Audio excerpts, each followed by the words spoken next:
Good morning and welcome to the Core Connection. I'm Mira Rubin here with you on Enlightened World Network. And today's topic is dancing on eggshells. A lot of us feel like we have to walk on eggshells in discussing so many different polarizing topics and conversations.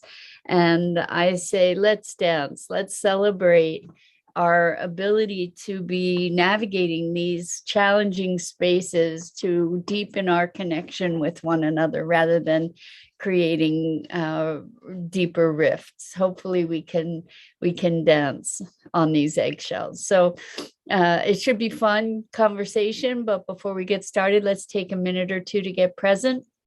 Let's take a deep breath in through your nose and hold it.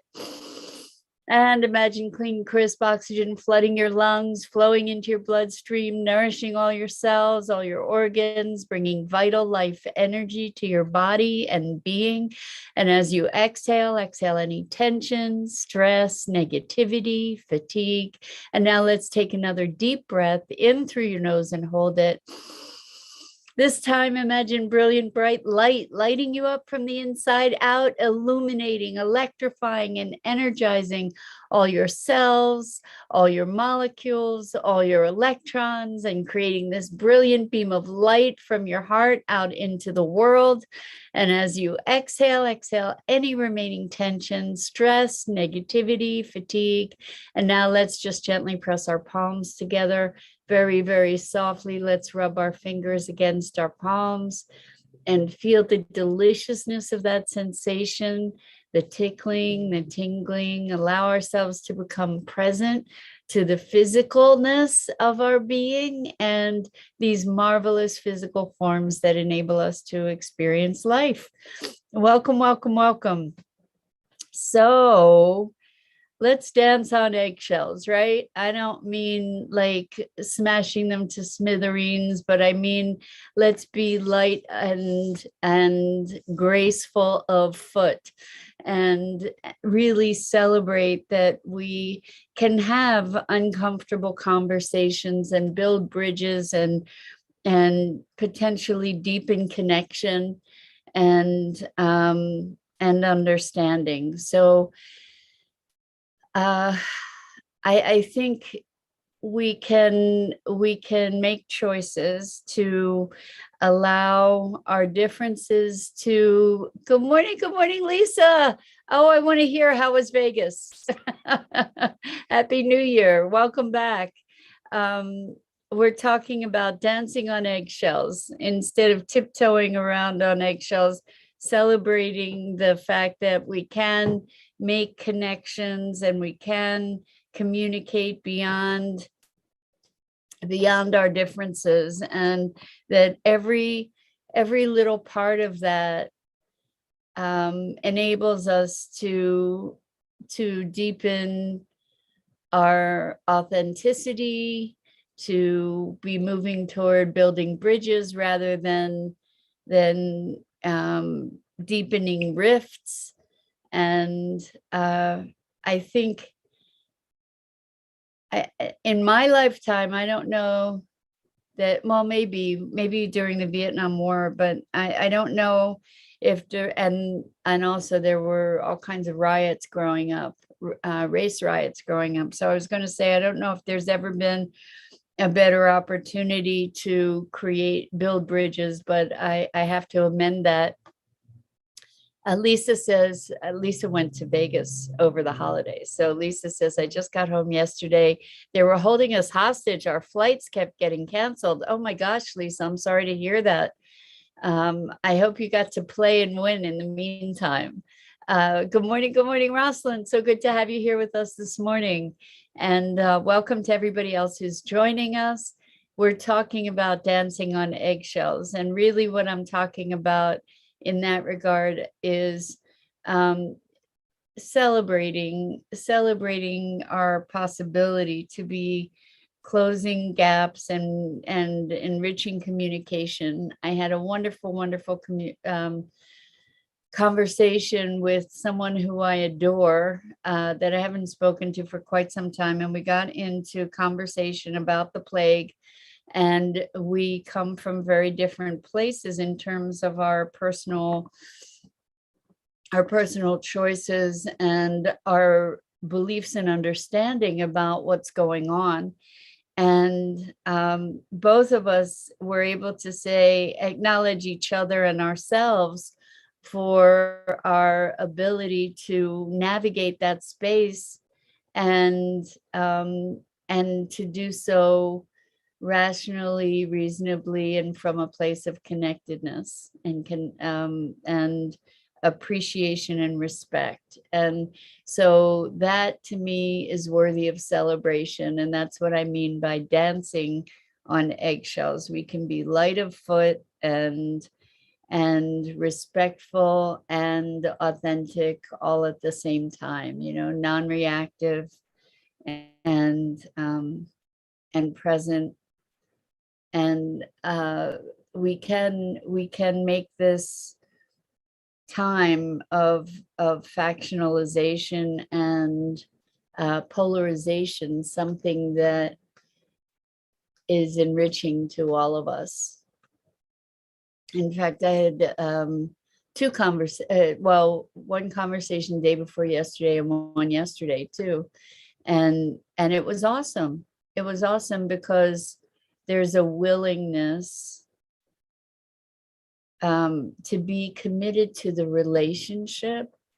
And so when we allow ourselves to be committed to relationship with the other person, then it is an opportunity perhaps to open our minds, open our perspectives, a willingness to hear and be heard in a way that without that relationship, there would be no chance at all. There would be no interest.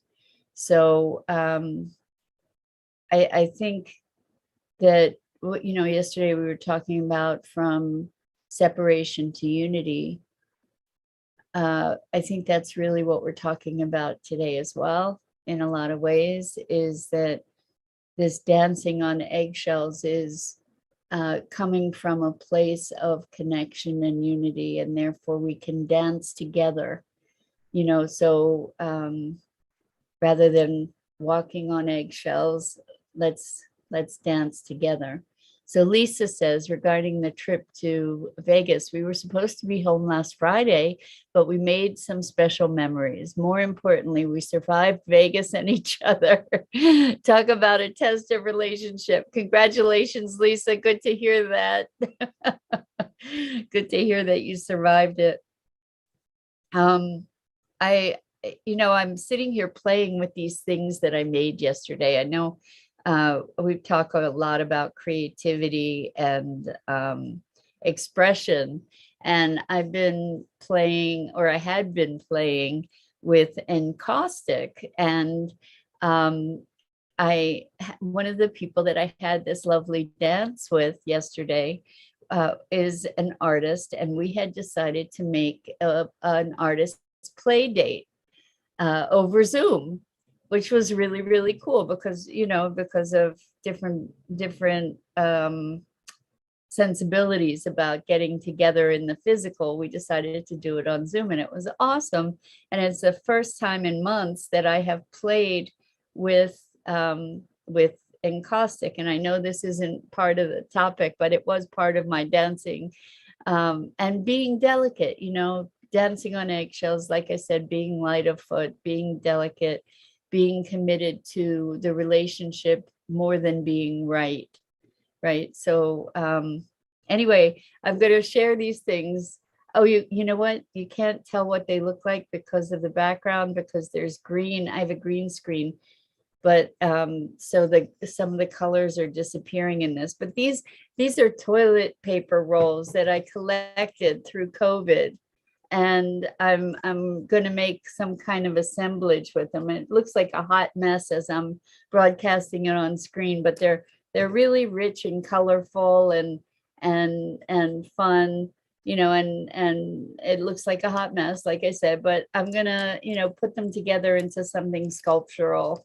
And it's just been fun to be playing with them. And encaustic, if you're not familiar with it, is a pigmented wax that you paint with. And what's awesome is that you can create all kinds of textures. You can't really see it over Zoom, but there's a three-dimensionality to this. You know, it's very, very sensual, with its layers and layers of color, and the way things are blended together. It's just really cool. So I'm a little I'm tactily preoccupied a little bit with that, but it was really cool to be able to have this experience. So Rosalind asked, is it acrylic? It looks like acrylic, right? But it isn't. It's literally pigmented wax. And I have a torch, and you melt that wax on a hot plate and use brushes or palette knives or any other kind of thing to apply the color and the texture, and it builds it up, and you can put a finish on it to give it a sheen, but it's just so cool. I love wax and I love temperature. You know, I was a glass blower for a while, and so you know, melting stuff and working with torches, that's really fun for me. So I just had a ball doing this, and I love that it looks like a hot mess of color, frankly. It's just really fun. I was thinking maybe I'll stuff them with fiber, or, you know, something coming out of them and connecting them. And anyway, it's fun to play and to be able to have a conversation that could otherwise potentially be a very charged conversation. I mean, this person that I was having this play date with is very open-minded and very much about building bridges and creating dialogue, where a lot of people tend to shut down. And it was so fun playing with her. She was using acrylics and painting some old pair of Uggs that she had. She painted them with all kinds of colors and patterns, and it was really awesome. It was a great concept, you know, great idea to do that, first of all. And as we were both playing, we were having this very wonderful conversation. And it was for me, you know, dancing, you know, a little, being careful, being respectful, being somewhat cautious, you know, to be checking for limits. And sometimes I don't calibrate to that as well as I could, or I guess I calibrate to it as well as I could, but maybe not as well as I would hope. So Lisa says, cool, I love palette paintings, and that's amazing. I love to watch glass blowing. When I was a glass blower, it was, I haven't done much with lamp work, you know, with the torches and a desk kind of setup.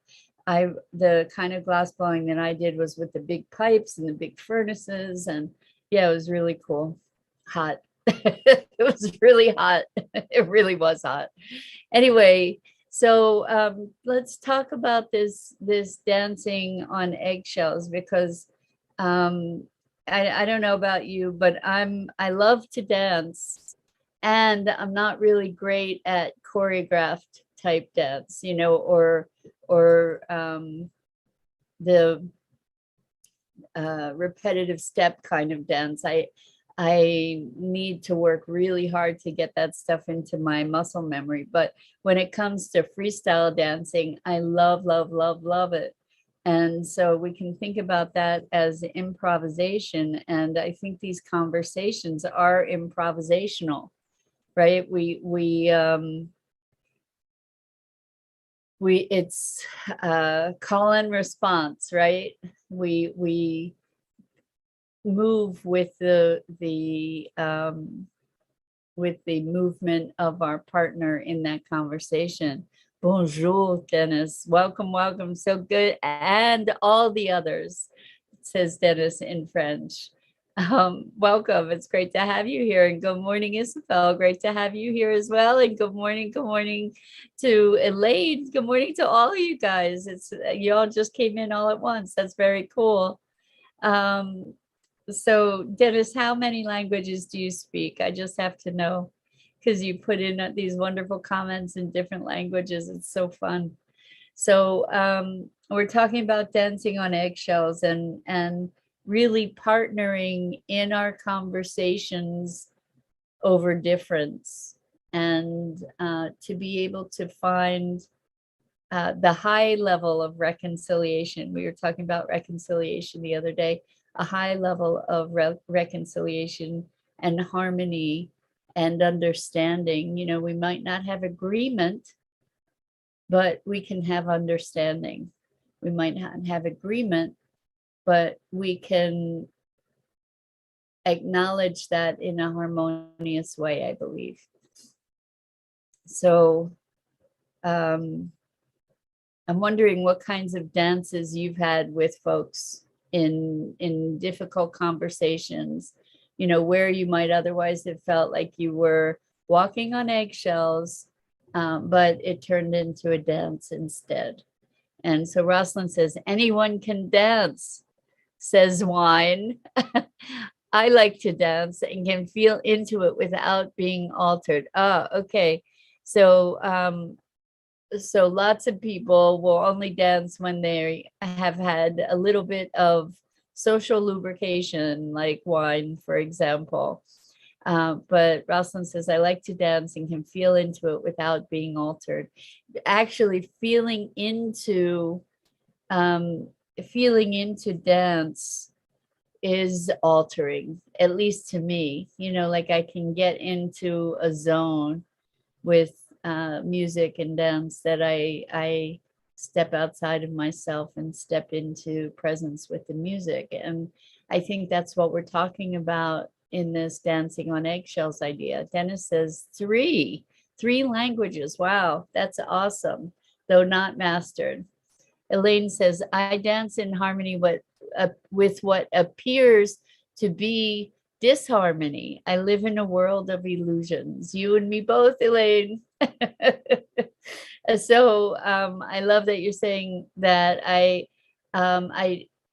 dance in harmony with what appears to be in disharmony. So that we can dance with all of it, right? And that's kind of what we're talking about, particularly in this conversation about connecting with people whose ideas are different from our own, to be able to build bridges of understanding and to be able to have this beautiful dance with each other, even if it is a dance of disharmony. Sometimes you know, we get to dance with that as well.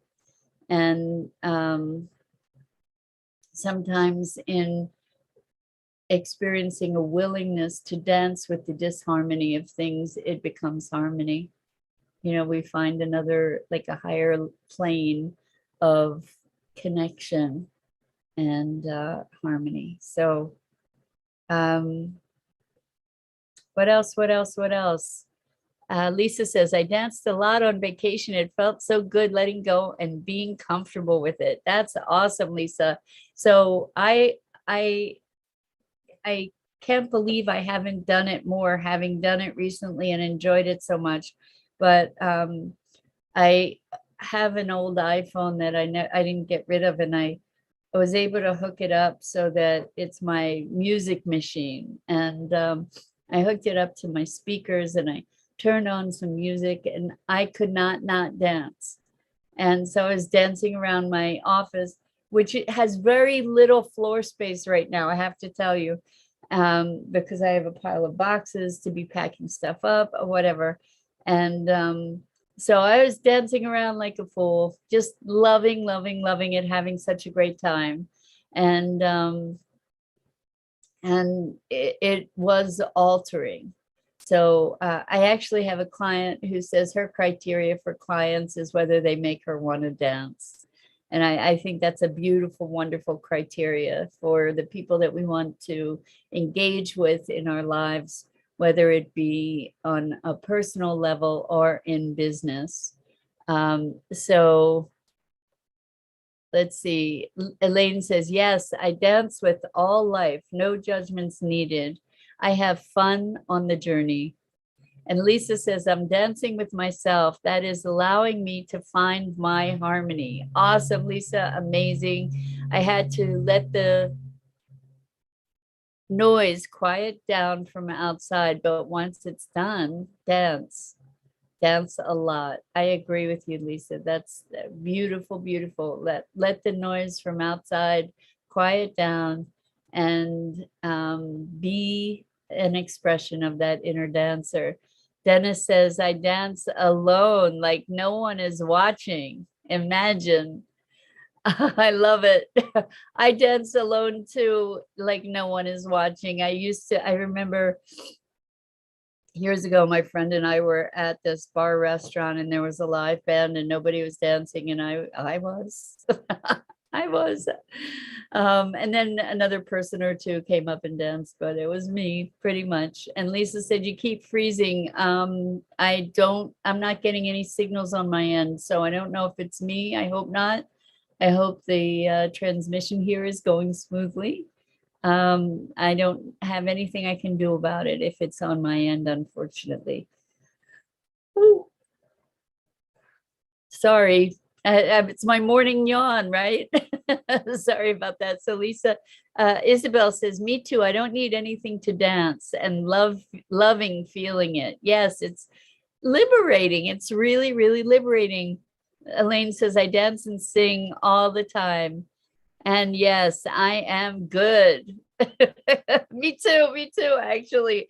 And I sing not so much, but I'm not a wonderful singer, but I'll sing for myself and for my cat.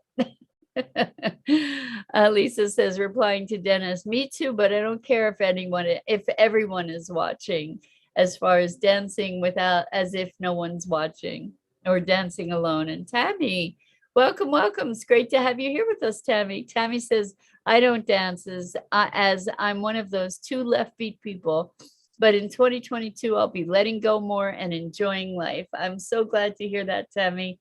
And I would invite you, like you don't have to dance crazy, but I would invite you to just turn on some music and feel the rhythm of it, and allow that rhythm of it to move you into bigger movement and bigger dancing.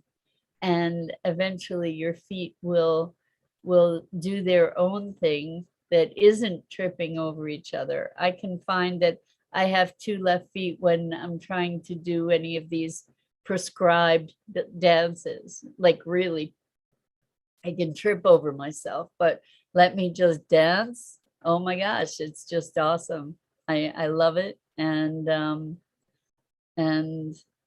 it's a way for me to be the music, and to step outside of me and into being the music. And that's a really cool experience. So I think that ties in with our conversation about dancing on eggshells, is to, when you're really present in a conversation, when you're committed to the relationship, when it opens the door for understanding and this wonderful give and take and beautiful dance.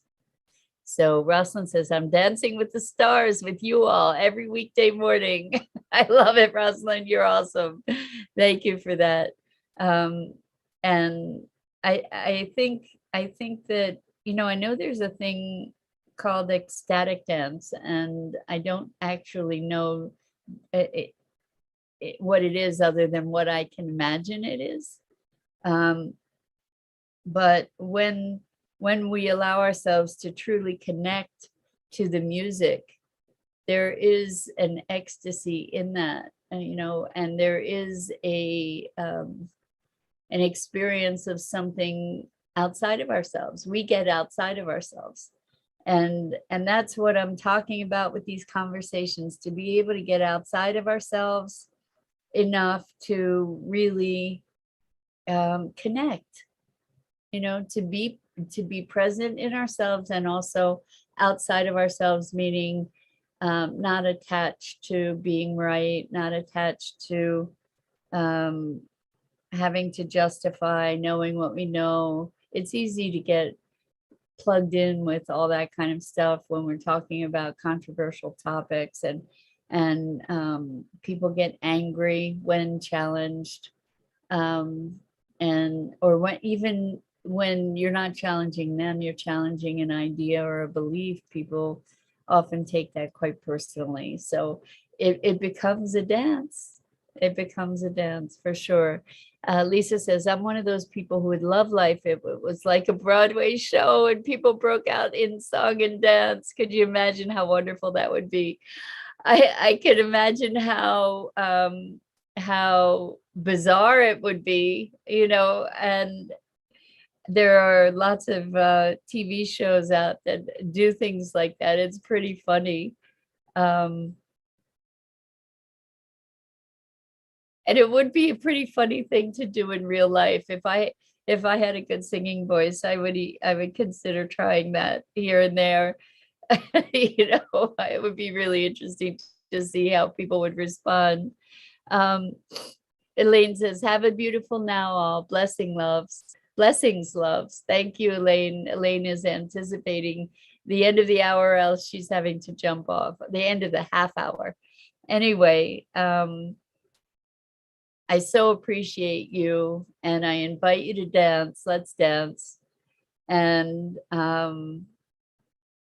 there's something about the lightness of spirit that we can bring to our dancing with one another, to create greater connection, to create greater understanding, to build bridges, and to honor one another, and to honor our own creativity and expression, while at the same time we honor others out of respect and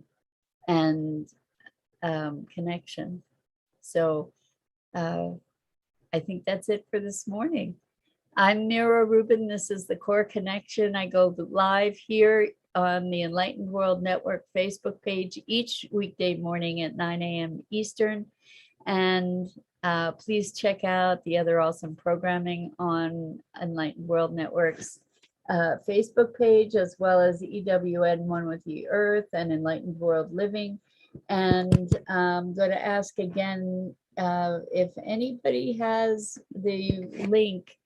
I see you here, Dido. So I'm wondering if you have the link for the fundraiser for Dr. Ruth Anderson and her family available. Their house burned down in the Colorado fires last week, and they are rebuilding and trying to put life back together. They lost everything but what they had in their suitcases. And I'm just spending a little time here, hoping somebody's going to come up with the link.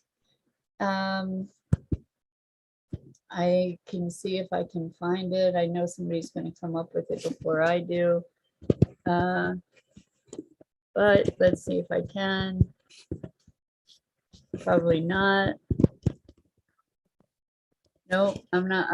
Here we go.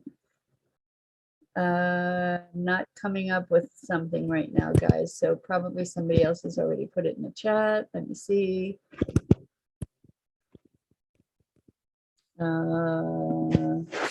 Not yet.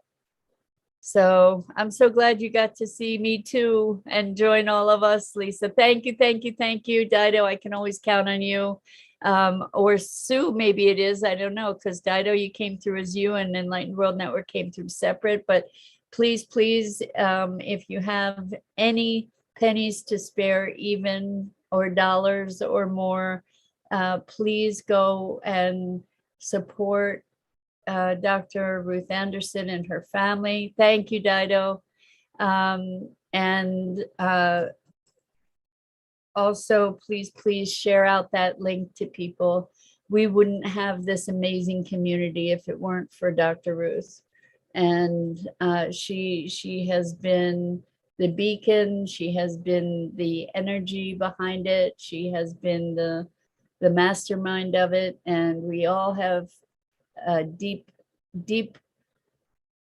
gratitude, or I was going to say a deep debt of gratitude to her for providing this wonderful community and vehicle for us to connect with one another, and to have the amazing exposure and experience that she's provided. So please share that out. And with that, I am going to call it a wrap for this morning. So much love to you. Until next time.